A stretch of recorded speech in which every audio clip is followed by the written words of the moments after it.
A Feria Tale. I spun around in the mirror, assessing my red, purple, and black dress, and letting the skirt swirl around me as I stopped. Lifting one arm above my head, then the other, I snapped my fingers and stomped my heel simultaneously, mimicking the flamenco dances I had seen perform the week before. La Feria de Abril, the infamous April fair that takes place just a few short weeks after the celebration of Easter and Holy Week, had finally arrived in Sevilla. The Bibles and blessings of the Easter season had once again been replaced by booze and misbehavior. Before I had even left America for my semester in Spain, my Spanish teachers had all told me of this festival. The dancing, colorful dresses, drinking, Spanish men, and most importantly, the Sevillanas. They had all blushed when telling me of the local dance, calling it a rhythmic expression of passion and seduction. I'd been counting down the days to this week since the first day I arrived in Spain. One last twirl in the mirror, and I walked down the narrow hallway, adorned with pictures of Reyes and Alfonso's family, crucifixes, and Bible quotes in Spanish. Adios, Reyes! I'm leaving for La Feria. How do I look?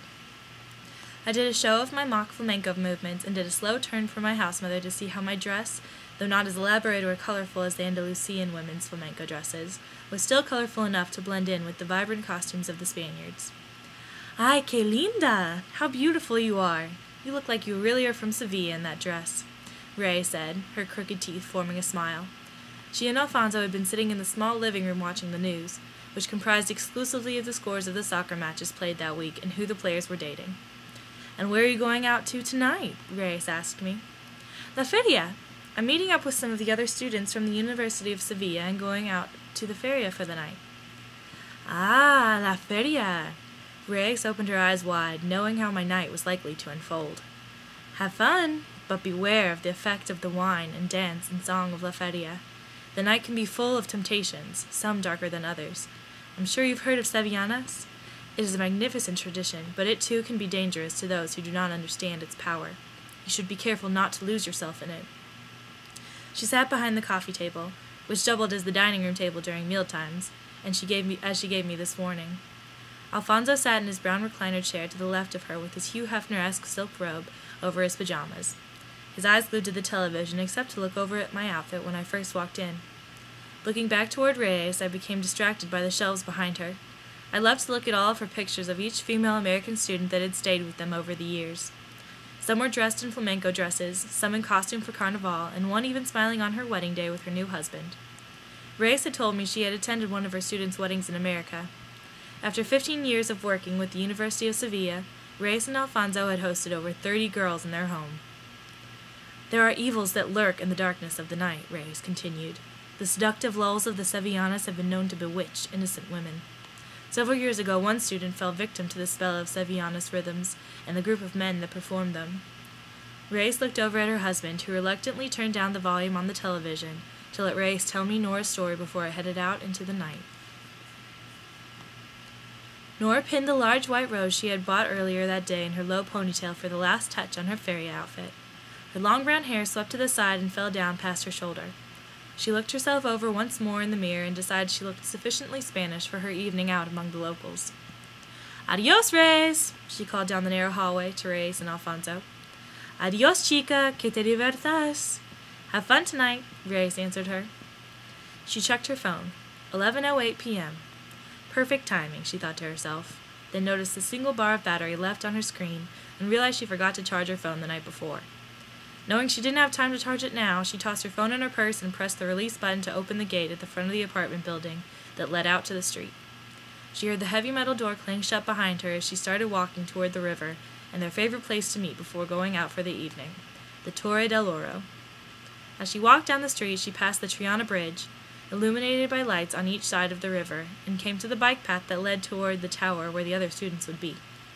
The few lamps that were lit round the torre gave just enough light on the crowd to see who each face belonged to, but not well enough to see how many boxes of Don Simon wine and pints of Sevilla's local beer, Cruz Campo, were strewn about the area.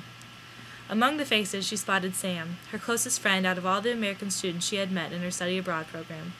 She could always pick out Sam's long, gangly frame out of a crowd with his head a good 4 inches above everyone else's. He was waving and motioning her to hurry over. Norah, you got here just in time. We were just about to head over to Los Remedios right now for Feria. Let's go up and grab a cab, Sam called to Norah. Such a gentleman for waiting for me, Sam. Norah hugged Sam as he handed her a box of Don Simon and ran up after the group.